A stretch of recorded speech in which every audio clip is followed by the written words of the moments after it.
A doctor mistakes me for a coma patient's husband, and I make a split-second decision that changes everything. She wakes up 3 days later, and now I'm trapped in a lie that's spiraling out of control. What happens when the woman I've been pretending to love opens her eyes and has no memory of who I really am? Stay with me because this story takes turns you won't see coming. I'm standing in the hospital corridor when Dr. Martinez approaches me with urgent eyes. She thinks I'm someone I'm not. The coma patient in room 307 has been unconscious for 6 weeks, and apparently I look exactly like the husband in the photograph on her bedside table. The doctor is convinced I'm him. My mind races through 1,000 reasons to correct this mistake, but something stops me. Maybe it's the desperation in the doctor's voice when she explains how critical it is for coma patients to hear familiar voices. Maybe it's the loneliness I've been carrying for the past 2 years since my own wife passed away.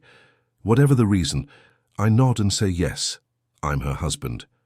The doctor thought I was her husband, and I went along with it, never imagining the consequences that would unfold. She leads me into room 307, and that's when I see her for the first time. Emily Carter, according to the chart at the foot of her bed.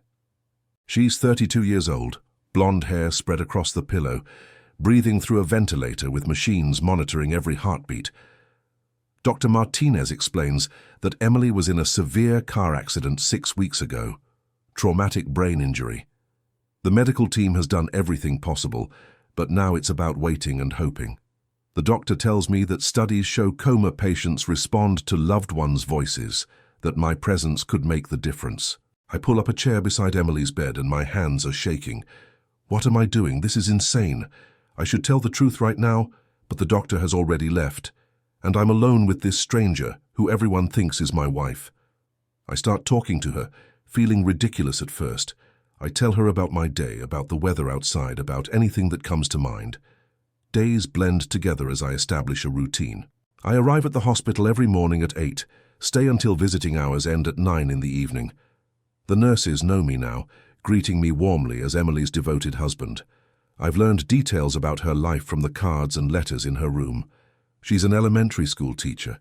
She loves hiking and photography. Her parents died when she was 19 and she has no siblings. The real husband, I discovered from whispered conversations between nurses, left her 2 months before the accident. Divorce papers were filed, but never finalized. He hasn't visited once. Something unexpected happens during those long hours at Emily's bedside.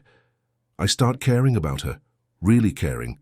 I read her favorite books aloud, play music I think she'd enjoy. I tell her stories about my own life, about my late wife Sarah, about the accounting firm I work at, about my dreams and regrets. The doctor thought I was her husband, and somewhere in this deception I've started wishing it were true. On day 12, something shifts. I'm reading to her when her finger twitches. Not random muscle spasms, but a deliberate movement. I call for the nurses immediately. Dr. Martinez arrives within minutes running tests, checking responses. Emily's eyes move rapidly beneath her closed lids. The doctor explains this is significant progress, that the coma patient would wake up soon, possibly within days. My stomach drops. The reality of what I've done crashes over me like a wave. When she wakes up, she'll know I'm not her husband. Day 14 arrives, and I'm sitting beside Emily's bed when her eyes flutter open. It happens so gradually that at first I think I'm imagining it. But then her blue eyes focus, moving slowly around the room before landing on my face. I freeze, unable to breathe. The coma patient would wake up soon, they told me, and now she's awake, looking directly at me with confusion clouding her expression. I press the call button for the nurses, and within seconds, the room fills with medical staff. Dr. Martinez conducts neurological tests while I stand back, my heart pounding. After they remove the ventilator, Dr. Martinez leans close and asks Emily if she knows where she is. Emily's voice comes out as a whisper, rough from weeks of disuse. Hospital, she says. The doctor asks if she remembers what happened. Emily's brow furrows and she shakes her head slightly. Then Dr. Martinez gestures to me and says something that makes my blood run cold. Your husband has been here every single day, she tells Emily. He never left your side. Emily's eyes find mine again, and I see it. The moment of recognition that isn't recognition at all. She's searching her memory for who I am, for why this stranger is being called her husband.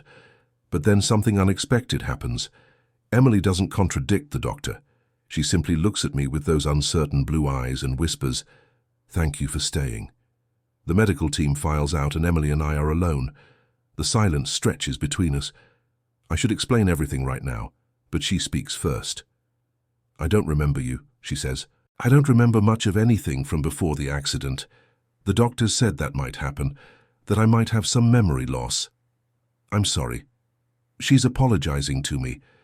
This woman who has every right to be angry is apologizing because she doesn't remember a husband who isn't actually her husband. The words come out before I can stop them. "Don't apologize. You've been through something traumatic. Your memory will come back." I'm lying again, compounding the original deception with new lies. Emily asks me basic questions. How long have we been married? Where do we live? Do we have children? Each question is a knife twisting in my gut. I tell her we've been married for 3 years, that we live in a small house on Maple Street. The lies flow too easily, built on fragments of information I've gathered from her belongings. Over the next few days, Emily's condition improves rapidly. Her memory of the accident and the months before, it remains frustratingly blank. The doctors explain that retrograde amnesia is common with traumatic brain injuries. Emily clings to the information people give her about her life, trying to rebuild her identity from the outside in. The doctor thought I was her husband, and now Emily believes it too because everyone keeps reinforcing the lie. I'm there for every step of her recovery. I help her relearn to walk steady on her feet. I bring her favorite foods. I show her photos on her phone. She studies these images like artifacts from someone else's life. "Tell me about us," she asks one evening. "Tell me about how we met, about our life together." I spin a story about meeting at a coffee shop, about a first date at an Italian restaurant, about falling in love over shared dreams. It's not entirely fiction. It's the story of how I met Sarah, the life I had before cancer took her from me. I'm giving Emily my real memories, just with her face replacing Sarah's in my mind. What am I supposed to do? Tell me in the comments below because I genuinely don't know the right answer anymore. 3 weeks after Emily woke from the coma, she's discharged from the hospital. Dr. Martinez shakes my hand warmly. "Without you, she might not have made it back to us," the doctor tells me. "The guilt is suffocating." Emily looks at me as we prepare to leave, and there's trust in her eyes that I don't deserve. "Where are we going?" she asks. "Home," I tell her, and I drive her to the address I found in her wallet. The small house on Maple Street is real. It's Emily's house. I've cleaned it, stocked the refrigerator, made sure everything is ready. The house is filled with photos of Emily and her actual husband. I've hidden those photos, replaced them with generic images. Emily walks through her own home like a tourist, touching furniture that should trigger memories but don't. "This is ours?" she asks, and I nod. I can't stay here with her overnight. That would cross too many lines. I tell Emily I need to go to our apartment to get some of my things. She accepts this without question. I drive back to my actual apartment across town and sit in the darkness, trying to figure out what I'm going to do. The next morning I return with a suitcase full of my clothes. I've called my boss and taken a leave of absence from work. This becomes our routine. I sleep on the couch, telling Emily I don't want to crowd her while she's recovering. We spend days working through physical therapy exercises together. I drive her to appointments. I help her relearn basic tasks. We cook meals together, watch movies, take short walks. To anyone watching, we look like a couple navigating recovery together. The coma patient would wake up soon, and she did. And somehow, I've become the central figure in her rehabilitation. Emily makes progress every day, but the memories don't come back. She's creating new memories, and every single one includes me as her husband. And God forgive me, I'm falling in love with her too. Not with the fantasy version I created, but with the real Emily who's emerging through recovery. She's funny and stubborn and incredibly brave. She faces each day with determination despite not knowing who she was. The doctor thought I was her husband, and somewhere in the last 2 months, I've started thinking of her as my wife. 2 months after the accident, Emily's attorney contacts her about the divorce proceedings. The real husband wants to finalize the divorce.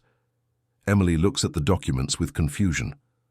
We were getting divorced, she asks. Why would we get divorced if you've been so devoted to me? I have to tell her something close to the truth now.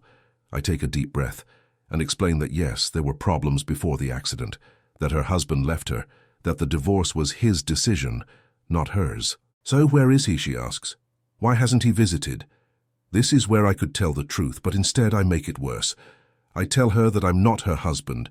I'm someone who cares about her, who couldn't stand by and watch her go through this alone. Her husband abandoned her, but I chose to stay. The doctor thought I was her husband, and I let everyone believe it because you needed someone. Emily stares at me for a long moment, tears forming. So you've been pretending, she asks. You've been lying to me this whole time? No, I say quickly. I've been honest about everything that matters. I care about you.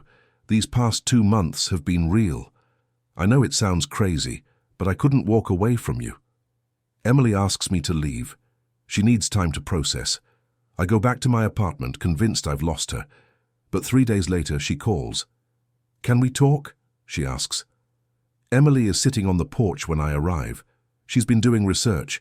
She found photos of her real husband. She contacted his attorney and learned the full story of their marriage falling apart, of his affair, of his abandonment. You're not him, she says. You're not the person who hurt me and left. You're someone who stayed, even though you had no reason to. I don't know if that makes you crazy or kind or both, but I've spent 3 days trying to figure out how I feel about it. My therapist says, I need to focus on moving forward, Emily continues. She says, I get to choose what my life looks like now. And the truth is, I don't know who I was before, but I know who you are. You're the person who read to me while I was unconscious. You're the person who helped me relearn how to walk.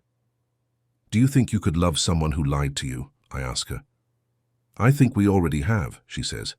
These 2 months haven't been a lie, not really. Your care was real. Whatever this is between us, it's built on what actually happened. Tell me about her, Emily says. Tell me about your wife. So I do. I tell her everything about Sarah, about the cancer, the treatment, holding her hand when she died. I tell Emily how I ended up at the hospital that day. The doctor thought I was her husband, I explain, and in that moment, I wanted to be someone's husband again.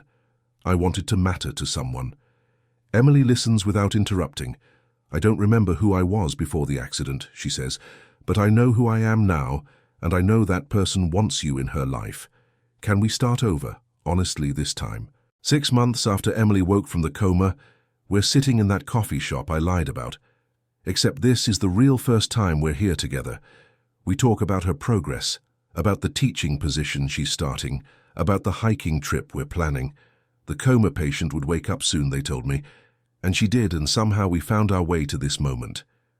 Emily doesn't have her old memories back. Instead, she has new memories, ones we're building together deliberately and honestly. Do you think people can really start over? Can you build something lasting when the foundation started with deception? I'd love to hear your thoughts in the comments. The doctor thought I was her husband. I went along with it. The coma patient woke up soon. And here we are, building a life from the pieces of a lie that transformed into something true.